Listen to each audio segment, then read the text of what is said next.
Tá nervosa? Kate, tá nervosa? Quantos anos? 7. 7 anos? E vai dizer quantos livros da Bíblia? 66 livros. Ué? Os 66 livros vai falar? Então fale. Gênesis, Êxodo, Levíticos, Números, Deuteronômio, Josué, Juízes, Rute, 1º e 2 Samuel, 1º e 2 Reis, 1º e 2 Crônicas, Esdras, Neemias e Esté, Jó, Salmo, Provérbios, Eclesiastes e Cantares, Isaías, Jeremias, Lamentações, Ezequiel, Daniel, Oséias, Joel, Amós, Obadias, Jonas, Miqueias, Naum, Abacuque, Sofonias, Ageu, Zacarias e Malaquias, Mateus, Marcos, Lucas e João, Atos, Romanos, 1º e 2 Coríntios, Efésios,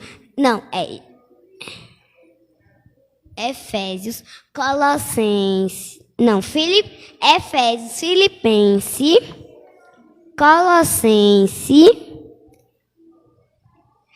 Galatas, Efésios, Filipenses, Colossenses, 1º e 2 Tessalonicenses, 1º e 2 Timóteo, Tito, Filemon, Hebreus, Tiago, 1º e 2 Pedro, 1º e 2 terceira João, Judas e Apocalipse.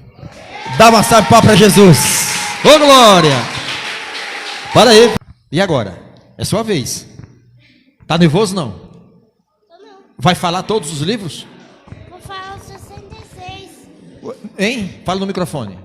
Vou falar os 66 livros da Bíblia. Você tem quantos anos? 5. 5 anos. Vai falar os 66 livros da Bíblia. Então vamos lá? Olhando para lá, pessoal. Vai lá.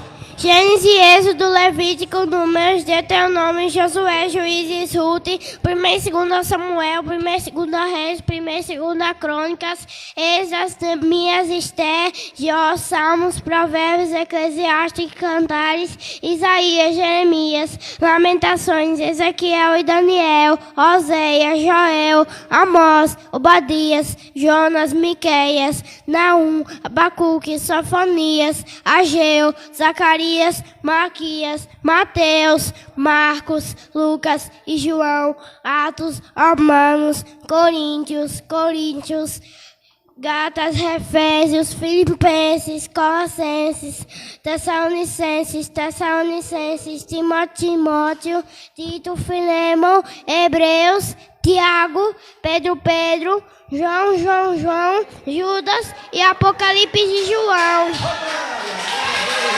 Ô glória!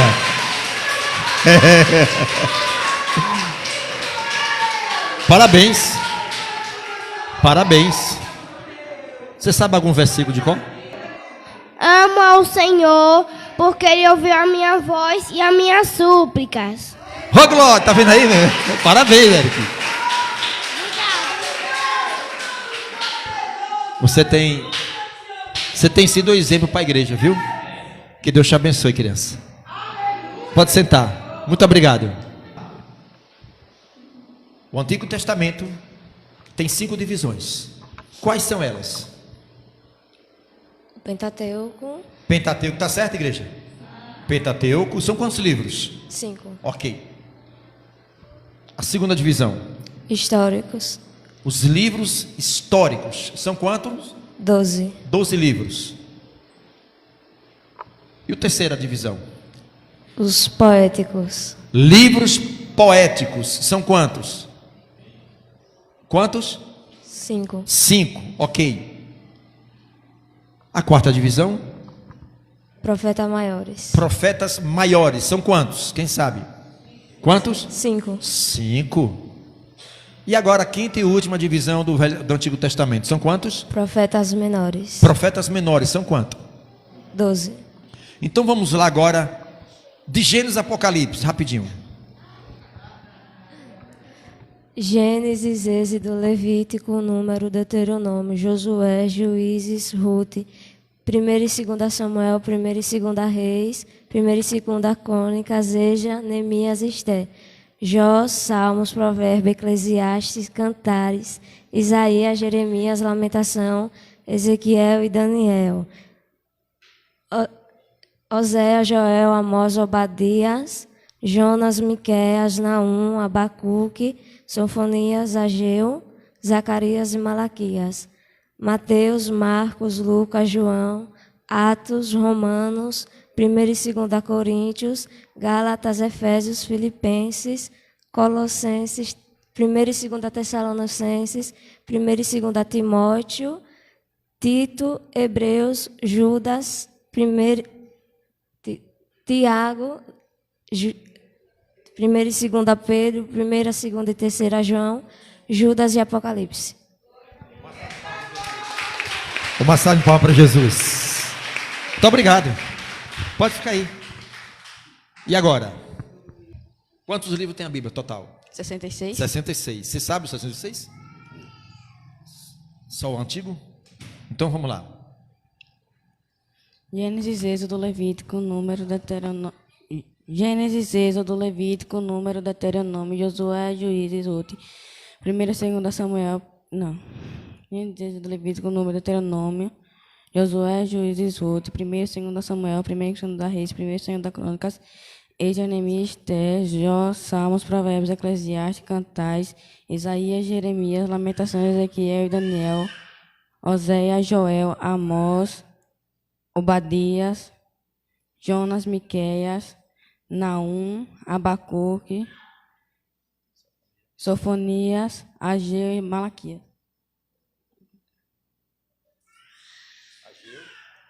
Ageu, Zacarias, Malaquias. Salve para Jesus. Amém. A paz do Senhor. Amém. Toma aqui, fala no microfone. Gênesis, Para aí, calma. Você sabe algum versículo bíblico? Diga aí para os irmãos. Salmo 23. O Senhor, vai lá. O Senhor é meu pastor e nada me faltará. Isso. Então lá. Então diga os livros da Bíblia, até onde você sabe. Gênesis, Êxodo, Levítico, Números, Deuteronômio. Pentateuco. Parabéns. Deus abençoe, tá?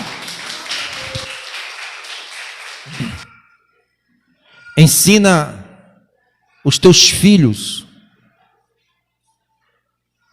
a andar no caminho do Senhor, para quando eles crescerem, não se desviem do caminho. Se tem uma coisa que vocês pais têm que se preocupar 24 horas, é com a educação cristã dos seus filhos.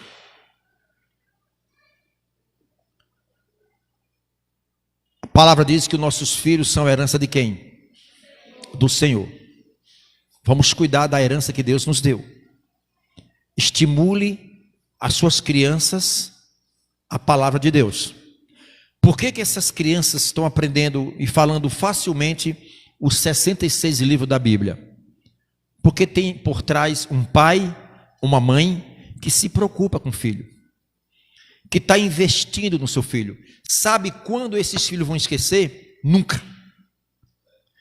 Ainda quando eles chegarem à fase adulta, eles não esquecerão aquilo que eles memorizaram na Bíblia. Ainda que esqueça, o Espírito Santo, ele se encarrega de lembrar. Plante a palavra de Deus no coração dos seus filhos. Como que os filhos irão à igreja se os pais não vão à igreja? Como esses filhos vão ler Bíblia se não vê os seus pais lendo Bíblia? Como esses filhos vão orar se não vê os filhos, os pais orando? Depois vão chorar pelo leite derramado.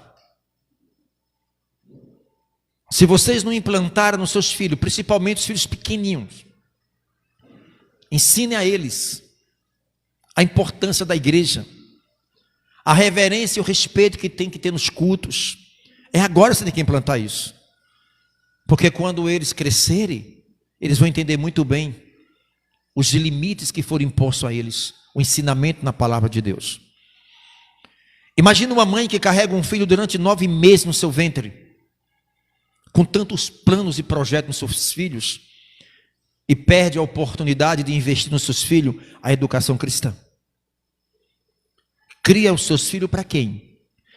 Para quando eles tiverem 12, 13, 14, 15 anos, para que o mundo esteja muito preparado para ensinar aos nossos filhos tudo que é errado. Os filhos hoje, ao chegar à fase de 12, 13 anos, começa a engrossar o pescoço, os seus pais já não têm mais controle sobre seus filhos. E daí para frente, se você for tentar implantar a educação cristã, já está muito tarde. Eles não querem mais te ouvir.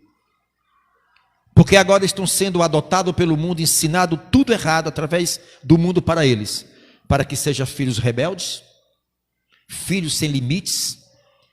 E aquela mãe que criou seu filho com tanto amor, com tanto sacrifício, pega o seu filho e entrega ao mundo para cuidar dos seus filhos. O que mais se vê hoje são pais vindo à igreja, buscar a Jesus, chorando lágrima de sangue, pedindo misericórdia ao Senhor, que traga os seus filhos aos pés dele. E aí é muito tarde, porque para muitos voltarem aos pés de Cristo, só a dor é o suficiente, ou muitas das vezes é o suficiente, para quebrantar o coração de um ser humano. Pelo amor é muito difícil as pessoas se voltarem a Deus. Geralmente o coração passou por um processo de endurecimento. Criou-se uma crosta da incredulidade. E para que essas crostas sejam arrancadas, só a dor para ensinar. Muitos de vocês chegaram até Cristo com as suas vidas deslaceradas. Os pedaços. Muitos aqui chegaram diante do Senhor quando em uma fase da sua vida você olhava para um lado, para outro e vocês não viam mais uma saída. Tiveram que muitos de vocês, quem sabe perder pessoas próximas, quem sabe perder tudo aquilo que vocês trabalharam ao longo do tempo, ver indo para o ralo, ver as coisas desmoronando, para dizer: Senhor, me ajude. Como seria bom se todos voltassem a Cristo antes das perdas, antes da dor. Mas ainda bem que no meio da dor nós chegamos até Cristo, em nome de Jesus. Amém, igreja? Salmo 119, versículo 105. A palavra diz, 119, versículo 105. Crie os seus filhos para Jesus. Incentive eles. Todos encontraram? Lâmpada para os meus pés é a tua e luz. Lâmpada para os meus pés é a tua palavra e luz. Luz para o quê? A lâmpada serve para quê? Hein? Qual é a função da lâmpada? Iluminar. Mas para que a lâmpada esteja acesa, iluminada, precisa de quê? De energia, de luz, ou não? Olha que Deus maravilhoso. Lâmpada para os meus pés é o quê? A palavra do Senhor é uma lâmpada, amada igreja. E esta lâmpada, ela está conectada com os céus. A palavra de Deus, ela é uma força.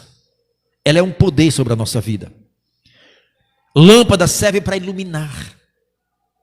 A lâmpada para iluminar tem que estar conectada à energia, a uma força.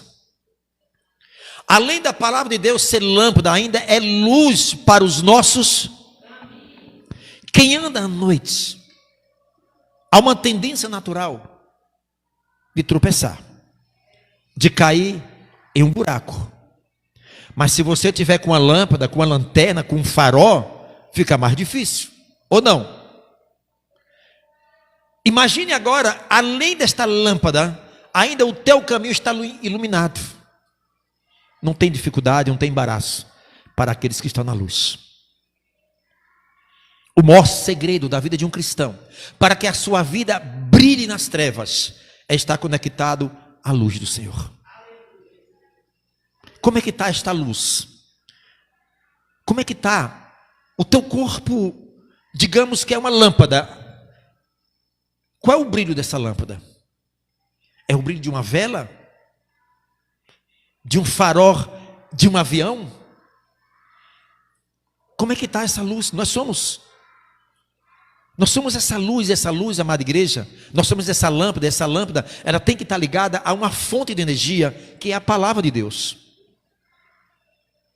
Se nós como cristãos começar a compreender a palavra de Deus, e chamar para dentro de nós essa responsabilidade, que a palavra de Deus está no nosso espírito, a palavra de Deus está imbuída no meu espírito, a palavra de Deus está entranhada dentro da minha vida, não tem como a vida não brilhar, é ou não é?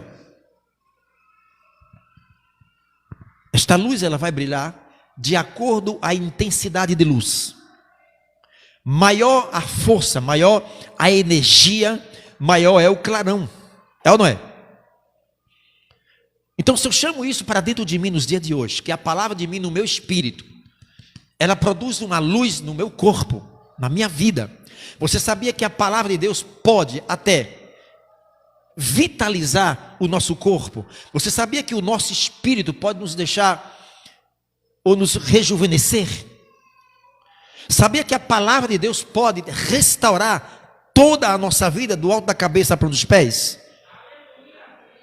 Eu preciso estar conectado à palavra de Deus, porque ela vai produzir um raio de luz muito forte na minha vida. Quando eu compreendo isso, eu entendo que eu estou ligado a uma conexão celestial. Eu estou conectado a uma palavra divina.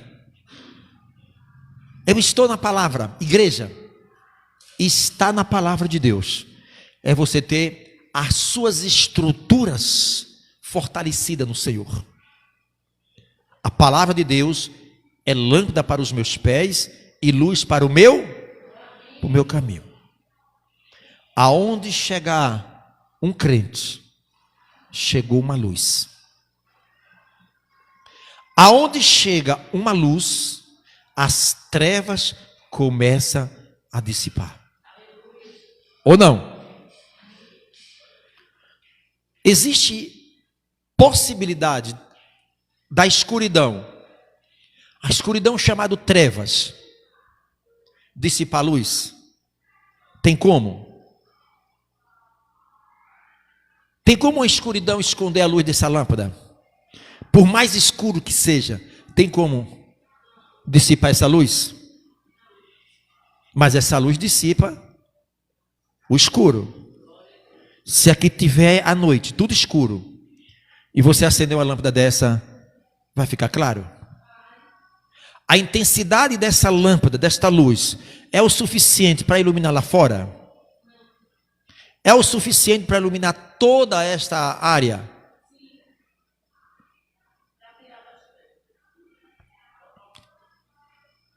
Se eu estou aqui debaixo da luz, eu vou receber a maior intensidade de luz.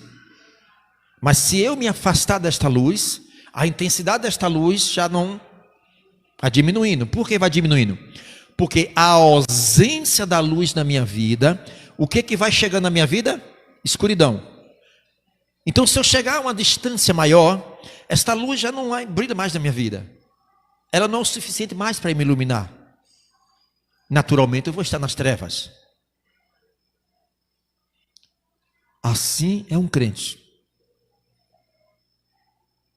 Assim é um crente que ele está na luz.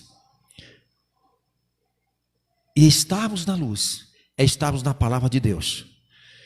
Quanto mais eu me envolvo com a palavra de Deus, mais eu tenho força, energia dentro de mim. Vamos dar o exemplo aqui do Espírito Santo. O Espírito Santo. Você sabia que o Espírito Santo, é uma fonte de luz dentro de nós. Você sabia que o Espírito Santo é uma fonte de energia dentro de nós? Você sabia que quanto mais eu me envolvo com o Espírito Santo, mais carga de energia eu tenho na minha vida?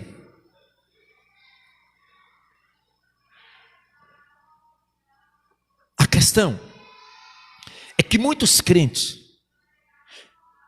têm o Espírito Santo, mas o Espírito Santo se encontra desativado na vida de um crente. A palavra diz: não vos entristeçais o Espírito Santo. Quando que eu me entristeço, que o Espírito Santo se entristece comigo? Quando eu começo a fazer algo que desagrada a Ele. Não é que Ele saiu de dentro do crente. Ele se entristeceu com a vida do crente. Quanto mais eu me entristeço o Espírito Santo entristecido comigo, eu me encontro numa situação espiritual sem forças. É só a misericórdia de Deus que nos sustenta. Quanto mais o Espírito Santo está desativado na minha vida, menos luz eu tenho. Então isso quer dizer, eu vou passar a ter uma vida comum, como qualquer pessoa. Eu não tenho brilho. Eu apenas sou uma lâmpada que não tem uma fonte de energia dentro de mim. Eu apenas sou uma lâmpada, amada igreja, que eu estou desconectado com a palavra de Deus. Esta lâmpada está acesa porque ela está ligada. Ela está ligada. Na proporção que essa energia ela for saindo, a intensidade de luz também vai sendo influenciada. Assim é a vida de um crente. Quando eu começo a entender dentro da palavra de Deus que eu preciso ativar o Espírito Santo na minha vida, eu vou ter mais luz dentro de mim. Eu vou ter mais vida dentro de mim. Eu vou ter mais convicção a respeito da minha fé na palavra de quem? De Deus. Igreja, isso não é difícil. O mais difícil é a compreensão na palavra de Deus em nossa vida. Pastor, o senhor quer dizer que quando eu entristeço o Espírito Santo, a ação desta luz, a palavra diz que Deus, Ele é o Pai das luzes. Deus é a fonte da luz em nossa vida. Uma pessoa sem luz é uma pessoa que está impregnada de trevas. Uma pessoa que carrega trevas no seu corpo, é notório isso, não precisa. As suas atitudes apontam as trevas. O seu jeito de ser, a sua maneira de viver, aponta as trevas. Não tem brilho.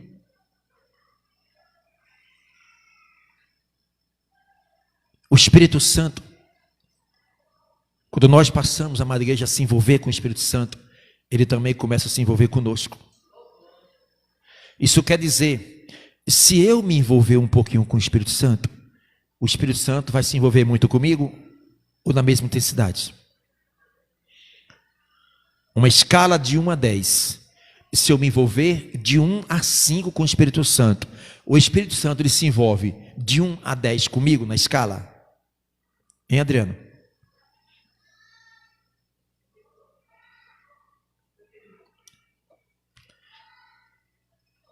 Em uma escala de 10, de 1 a 10, se eu me envolvo com a palavra, com o Espírito Santo, que a palavra é o Espírito Santo, a palavra é Deus, é Jesus. A palavra é lâmpada para os meus pés e é luz para o meu caminho.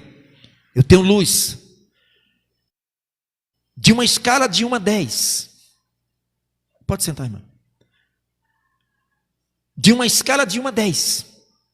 Se eu chegar a uma escala 5, o Espírito Santo ele vai se envolver comigo numa escala 10. A palavra diz: votai para mim e eu votarei. com a mesma intensidade que eu me volto para o Espírito Santo, será a mesma intensidade que o Espírito Santo se envolve comigo.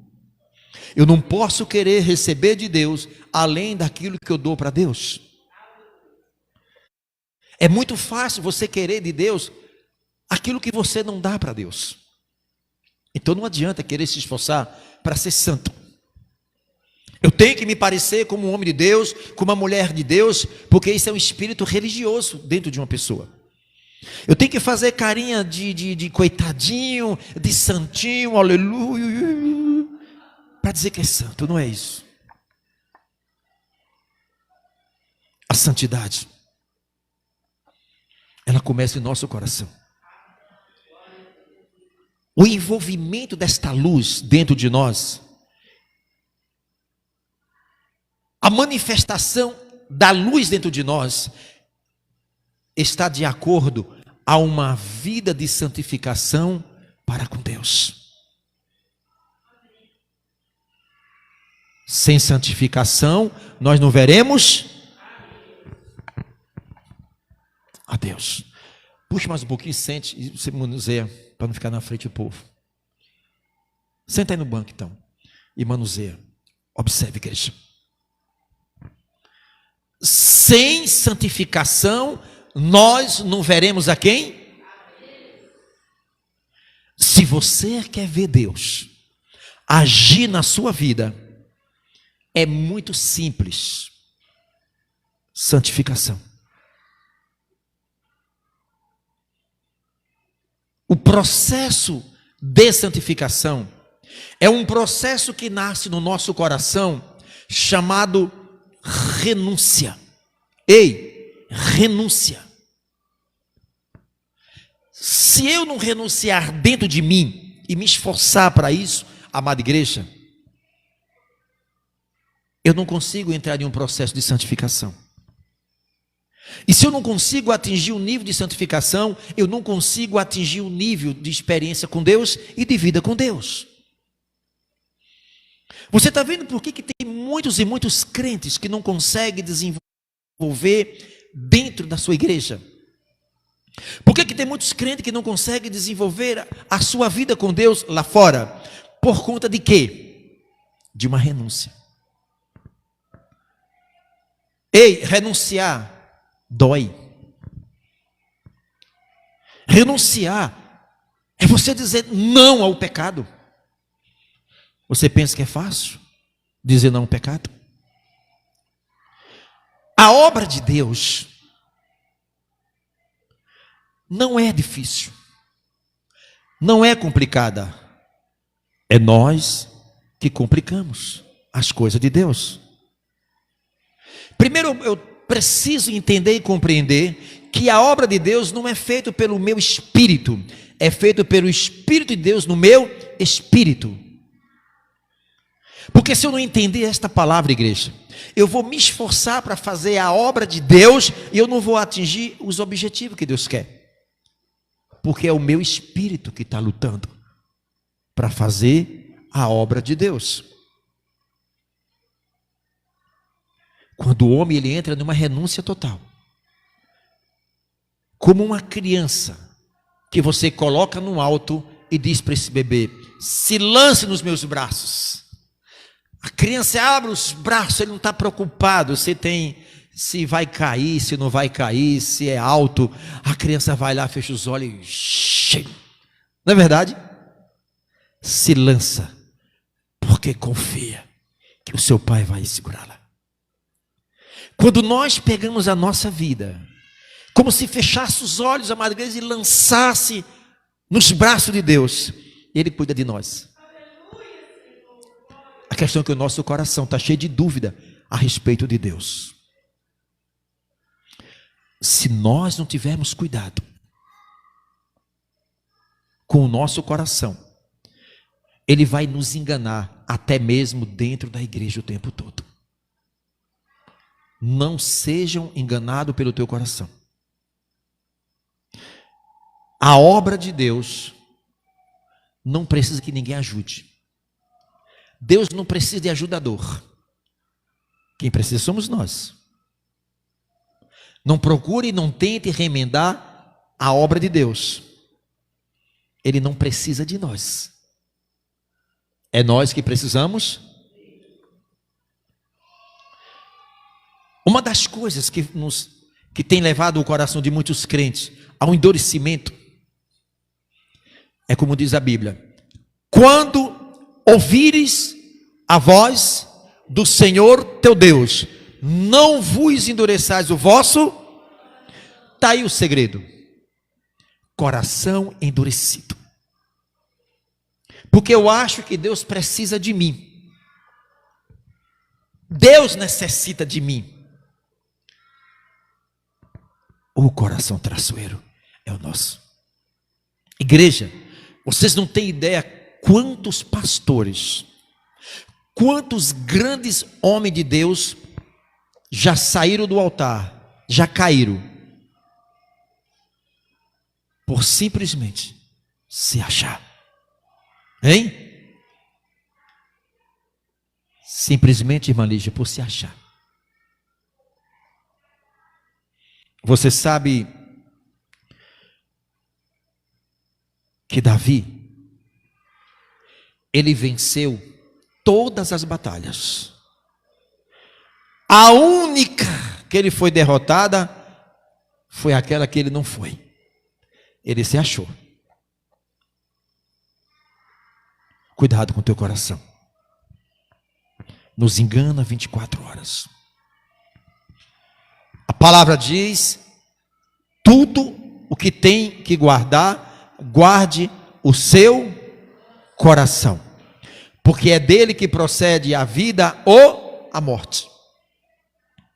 O coração que a Bíblia está falando não é o músculo do tamanho de uma mão fechada que pulsa nosso peito. O coração que a Bíblia está falando é o nosso espírito, é a nossa vida. Provérbios 13:13 diz assim: todo aquele que despreza a palavra perecerá. Cuidado, igreja. A partir do momento que eu vou tirando isso aqui do meu coração, a partir do momento que eu vou desprezando a palavra, a partir do momento que eu pego a Bíblia, vou deixando em segundo plano da minha vida, eu esqueço que eu estou pegando o próprio Deus e colocando nos cantos. A Bíblia não é mais o centro da minha vida. A palavra de Deus já não é mais o centro da minha vida. Este livro, que para chegar em nossas mãos, vocês não têm ideia quanto sangue foi jorrado. Vocês não têm ideia, para este livro chegar em nossas mãos, isso aqui é a própria história de Deus. Aqui é o próprio Deus. Em um processo aproximadamente de 1500 e 1600 anos, levou Deus para registrar a sua história. Olha o cuidado que Deus. Este livro que venceu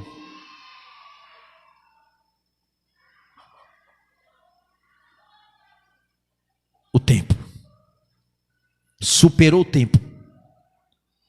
Este livro, amada igreja, que para chegar em nossas mãos passou por culturas diferentes, por épocas diferentes. Deus, ele reserva 40 homens, inspirado por Deus, por ele, para escrever a sua história. Como Moisés, ele reserva Moisés para escrever o quê? O Pentateuco. Para escrever os primeiros 5 livros da Bíblia. Deus reserva Davi para escrever praticamente todo o livro de Salmos. Deus reserva Salomão para escrever Provérbios, Cantares, Eclesiastes. Deus reserva homens como Tiago, como Paulo, para escrever 13 cartas paulinas. Homens inspirados por Deus. Nos dias de hoje, não existe escritor iluminado por Deus, inspirado por Deus. o que existe escritores de livro, quem escreve livros, iluminado por Deus e não inspirado por Deus. Os únicos homens inspirados por Deus para escrever a sua história foi os 40 homens levantados por Deus. A história conta. Um homem chamado Joe Rossi. Este homem foi pego com Bíblias.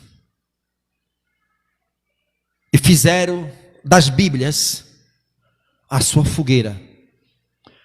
Amarraram este homem em uma árvore.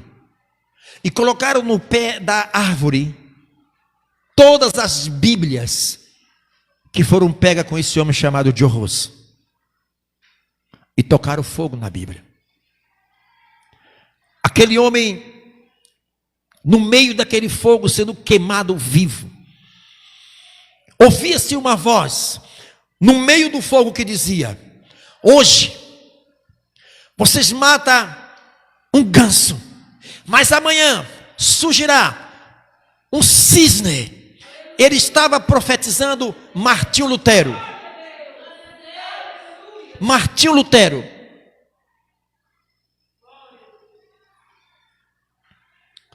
Ninguém consegue destruir a história de Deus. Ninguém consegue destruir a palavra de Deus. Esta palavra, igreja, ela precisa estar imbuída no nosso espírito. Esta palavra é lâmpada para os nossos pés. Quem tem a palavra no coração pode ter certeza. Por mais pedra que surja no caminho, Deus ilumina a gente, igreja. Sem a Bíblia não há cristianismo. Sem a Bíblia não há cristianismo. Esta palavra é ela que mudou o nosso destino. Esta palavra, essas páginas, está escrito umas letras com tintas pretas. Ela, por si próprio, não tem vida. Precisamos dar voz a esta palavra. A Bíblia, a palavra por si própria, o fator está em cima de uma estante, o fator está aberta em cima de uma mesa. Há muitos que colocam a Bíblia aberta, como se a Bíblia aberta vai espantar o mal. Como se a Bíblia aberta, o diabo vai ter medo, vai respeitar. Este livro precisa que um ser humano dê voz a ela. A Bíblia por si própria ela não fala. Ela precisa de alguém dar voz a ela. Se eu pego essa Bíblia, eu vou fazer pergunta para ela. Ei, Bíblia. Ela não vai me responder. Vai responder. Ei, Bíblia, quem é Deus? Bíblia, quem te escreveu? Eu preciso dar voz a esta palavra. Sabe por quê, igreja?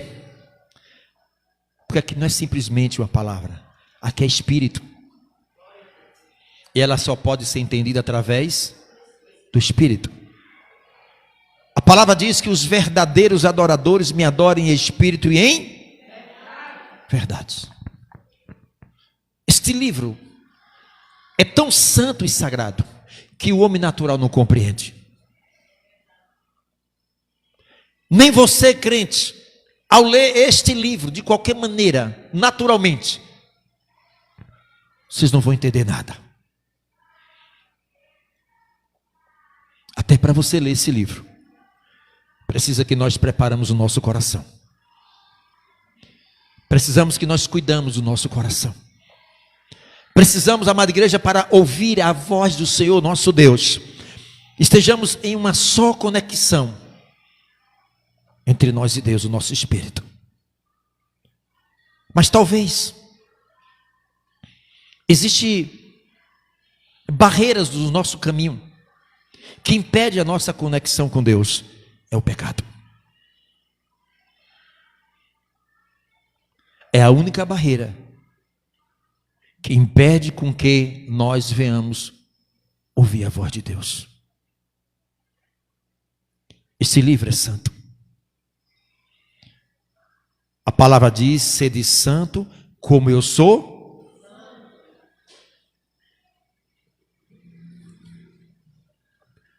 Por que, igreja, que nós desprezamos tanto a palavra de Deus?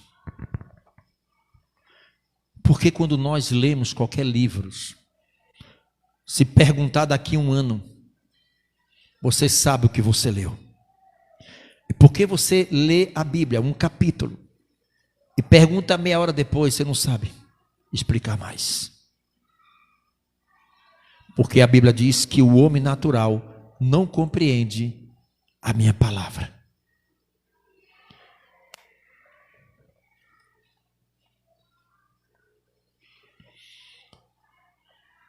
Oséias, um profeta de Deus, no período do Velho Testamento, nenhum homem carregou dentro de si o Espírito Santo. Nenhum homem do Velho Testamento, o Espírito Santo habitou dentro deles. O Espírito Santo conduzia eles. Olhe o privilégio que nós temos nos dias de hoje. A palavra diz: mais bem-aventurado aqueles que não viram e creram. Nós somos mais bem-aventurados aqueles que viram e não creram.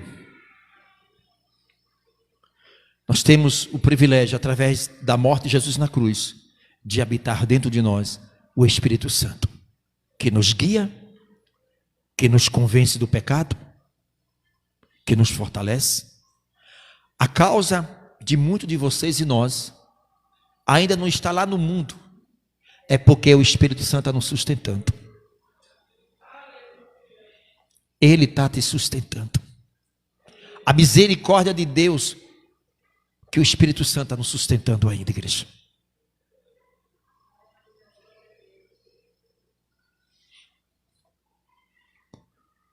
Se Jesus permitisse agora que os 12 discípulos que estão nos céus olhassem para a minha vida e para a tua vida, o que os discípulos diriam para Jesus? Jesus, estou honrado com este povo. Ou diria: estou envergonhado com esta igreja.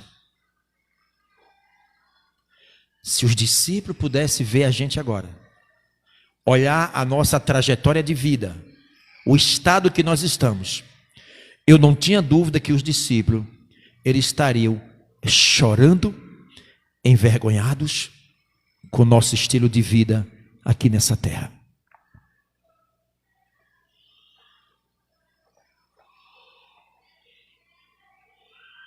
A palavra é poder, é ou não é? Se ela é poder, por que que nós não utilizamos esse poder que é a palavra de Deus? O Evangelho do Senhor é poder, é ou não é? Abra em 1 Timóteo aí. 2 Timóteo 3,16 para tu ver uma coisa. 2 Timóteo 3,16.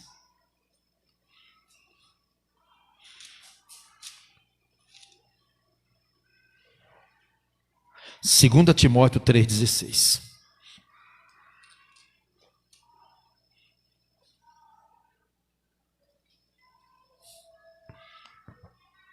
A palavra de Deus, ela é infalível. Toda Escritura divinamente inspirada e proveitosa para ensinar, para redarguir, para corrigir, para instruir em justiça. A palavra de Deus, ela é proveitosa para ensinar. Pastor, eu não sei. Peça sabedoria do Espírito Santo. Mas peça ao Espírito Santo. É uma palavra divina, inspirada para ensinar, para nos convencer do erro, do pecado. O que é que está faltando para nós nos dias de hoje, como igreja? Não o que é. Essa semana, umas 3 vezes aconteceu isso, eu estava num calçadão, e eu andando no meio do povo, estava chorando, a lágrima descendo. E o Espírito Santo me levava a uma dimensão, eu olhava para as pessoas e dizia: Deus, se o Senhor voltar agora, Deus, onde estarão essas pessoas? Se Jesus voltar agora, onde estarão essas pessoas?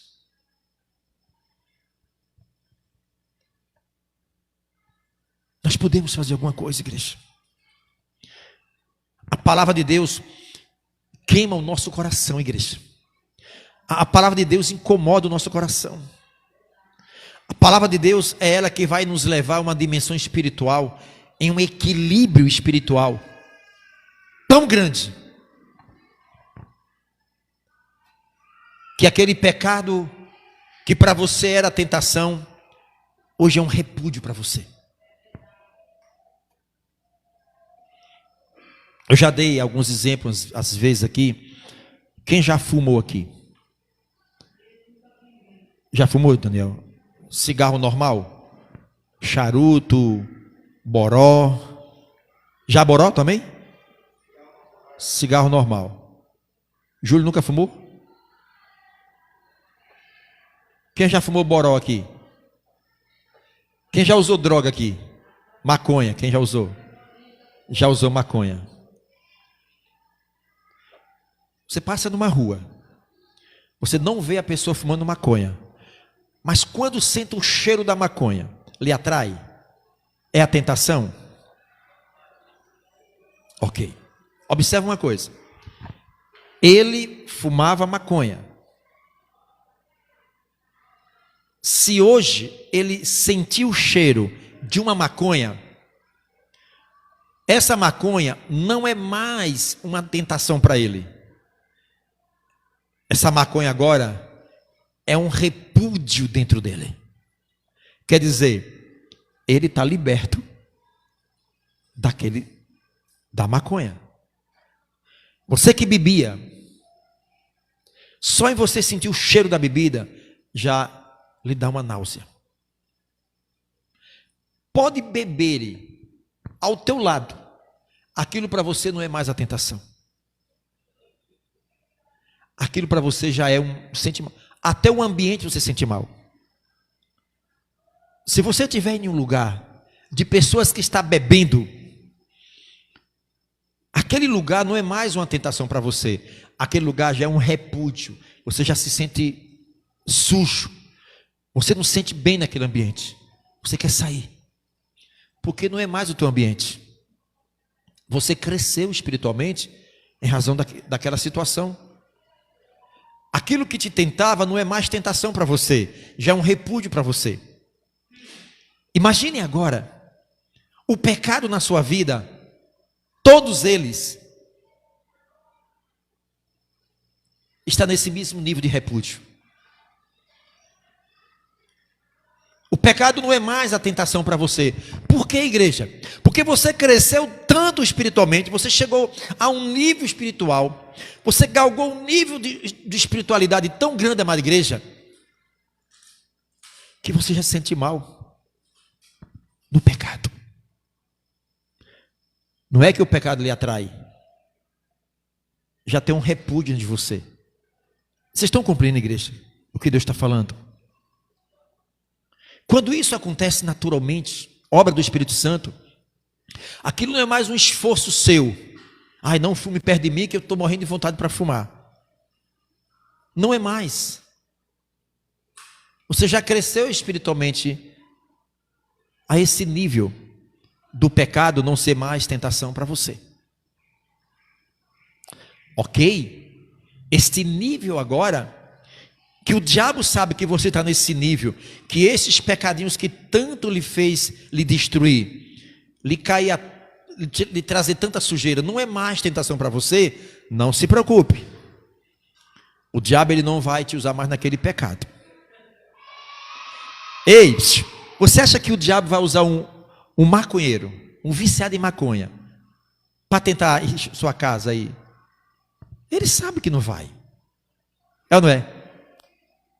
Você acha que uma pessoa que vende bebida do teu lado, sabe que você deixou de beber, um servo do Senhor, ele vai perder seu tempo, ei, beba aqui. Até no início, quando você se converteu ao Senhor, os seus amigos de copo ainda vinham te oferecer. Mas eles viram que você cresceu espiritualmente, que você mudou completamente. Hoje eles têm vergonha de te oferecer. Isso. Ei, como Satanás, ele não desiste da gente, ele não desiste de você, ele sabe muito bem em que área ele pode nos pegar. Ele fica na porta do nosso coração, esperando o momento que a gente abra a porta. Ele vê uma deficiência espiritual. Eu fico imaginando, eu já dei exemplos aqui. Deixa eu dar um exemplo aqui. Vem duas pessoas aqui. Vem cá, Adriano, faz favor. Carlos, vem cá. Faz favor. Deixa eu dar dois exemplos aqui, você assimile melhor aqui. Vem para cá. Faz de conta que Adriano é o Espírito Santo. É o exemplo, tá? Então eu vou inverter. Pronto, você já faz de conta que o irmão Carlos é o Espírito Santo. Eu vou inverter, vai para aqui para o meio. Faz de conta que Adriano é o Espírito Santo. O Espírito Santo. Você não está vendo ele, tá? Porque ele é o Espírito Santo. Aqui é o Espírito de Carlos. E faz de conta que eu sou o espírito de um demônio. Um espírito maligno. Ok. Eu, por ser um espírito, ele ser um espírito, eu estou vendo o que está dentro desse espírito. Porque são espírito com espírito. Nós estamos numa dimensão espiritual. Eu olho para o espírito de Carlos, eu estou vendo a sujeira que tem dentro. O Espírito Santo, que é um ser espiritual, olhando para o espírito de Carlos, ele vai ver o que está aqui dentro. São dois espíritos lutando por esse espírito. Então vamos para cá. Vocês estão entendendo? Eu estou vendo o que está ali dentro, mas eu não sei o que ele está pensando, porque o diabo não é onisciente. Ele não tem ciência do que nós pensamos. O diabo não consegue saber o que ele está pensando. Eu não consigo saber o que ele está pensando. Eu, por ser um ser espiritual, eu sou diferente desse ser espiritual, porque ele é onisciente. Ele sabe o que esse espírito está pensando. E eu sei o que está aqui dentro. Ok. O que está aqui dentro é um tipo de pecado. E está alinhado a mim. Só que esse homem é uma luz. Porque tem o Espírito Santo dentro dele. Mas só que nesse espírito do homem tem o pecado. Quando eu olho para esse homem, eu vejo ele como um só. É uma luz. É assim que o diabo vê as pessoas, tá? Se afasta um pouquinho. Ok. Quando eu olho para ele, eu vejo ele como o sol. Alguém pode chegar ao meio-dia e ver o sol? O que acontece se você olhar para o sol a meio-dia? Você pode queimar a retina dos olhos e ficar cego, porque a intensidade do sol é muito forte. Então, geralmente, você tem que, até para andar sem olhar para o sol, tem que ter uma lente escura, para descansar os olhos dos raios solares. Imagine que este homem, o Espírito Santo que está dentro dele, está como um sol para mim. Eu não consigo. Eu sou escuridão e treva. Se afaste um pouco. Se aproxime de mim. Vou fazer isso. Compreendeu? Se afaste para lá. Aí eu vou. Olha mais ou menos isso aqui. Quanto maior a intensidade de luz dentro dele, eu estou mais distante. Porque aquela luz me dissipa. Eu tenho que me afastar. Eu não tenho como diretamente chegar perto desse homem. Por que eu não posso? Porque vem aqui, faça favor você. Você lembra que a Bíblia diz que tem anjos que estão ao redor? Do lado dele tem um anjo. Olha para quê? Observe. Dentro dele tem luz. Quanto maior a intensidade dele, mais distante eu estou. Eu não tenho como chegar. Mas só que ele entristeceu o Espírito Santo. Fique perto dele. Acompanha aí. Observe, eu representando trevas. Luz, eu não tenho como. O Espírito Santo está com ele, dentro dele, que produz a luz na minha vida. Eu estou vendo o Espírito Santo no Espírito dele. Eu não tenho como chegar lá. Aí ele entristece o Espírito Santo. Vem para cá, Espírito Santo. Entristeceu o Espírito Santo. A intensidade de luz dele diminuiu. Eu estou o quê? Me aproximando. Mas aí tem um anjo que está do lado dele. Eu quero chegar até ele. Aí você não deixa eu entrar não. Me impeça aí eu chegar perto dele. Olha, me empurra, rapaz. Olha, está aqui. Eu não tenho como. Mas, além dele entristecer o Espírito Santo, por que ele entristeceu? Porque ele pecou, entristeceu o Espírito Santo. Dentro do Espírito dele, eu consigo enxergar trevas. Como agora eu não posso olhar diretamente para ele, mas eu consigo ver um alvo nele, que é a escuridão lá dentro. A palavra fala sobre os dardos inflamados, setas que voam. Eu não sei o que ele está pensando, mas eu estou vendo, além de eu ver o espírito dele, eu estou vendo toda a fisionomia dele. Eu estou vendo ele, o diabo vê a gente como a gente está vendo as pessoas. Quando ele vê além, ele vê o espírito. A gente não vê o espírito. Como ele é um ser espiritual, eu estou vendo o espírito dele, eu vejo que o espírito dele tem um pecado aqui dentro. Então a única forma de eu entrar e penetrar na vida dele, os meus dardos jogar sobre ele, eu não posso olhar para ele, ainda tem luz dentro dele, os dardos inflamados vai acertar. Puf. E agora eu ouvi ele gritar. Agora eu acertei um dado. Eu não sei o que ele está pensando, mas agora o dado que eu joguei sobre ele, ele vai gritar porque vai doer. E eu vou ouvir o grito dele. Eu vou ouvir o que ele está falando. Eu sei que a palavra que sai dele é espiritual. Porque palavra você não vê, palavra você ouve. A palavra é espiritual. O Espírito Santo, por sua vez, está vendo eu trabalhando na vida dele. Mas ele tem um anjo. Eu não estou conseguindo acertar direito nele. Eu acerto alguns dados, porque uma luz que me incomoda, ainda tem anjo que não deixa me aproximar. Apesar que a luz está igual uma vela, querendo se apagar, mas tem um anjo lá, pela misericórdia do Senhor. Ainda há um temor na vida dele. O temor de Deus ainda na vida dele, faz com que o anjo esteja com ele. Por quê? Salmo 34, 7 diz que o anjo do Senhor acampa-se ao lado dos que o temem. Ainda ele tem um temor, ele não perdeu o temor. Ainda tem anjo que está protegendo ele. Mas eu estou levando ele a não temer mais a Deus. Ele continua pecando. Ele continua na prática do pecado. E eu continuo me aproximando. Eu já acertei ele. O que eu ouço dele agora é a palavra que me fortalece. Eu pego a palavra dele no meu reino espiritual das trevas, materializo e vou devolvendo para ele, devolvendo. Ele está se matando com a palavra. Ele está se matando com a palavra. Eu vou transformando ele. Ele vai chegar um momento, igreja, que ele vai perder o temor de Deus. E eu estou torcendo para que ele perca o temor. E ele perde o temor, os anjos saem o quê? Da proteção. A Bíblia diz que o anjo do Senhor está ao redor dos que o temem.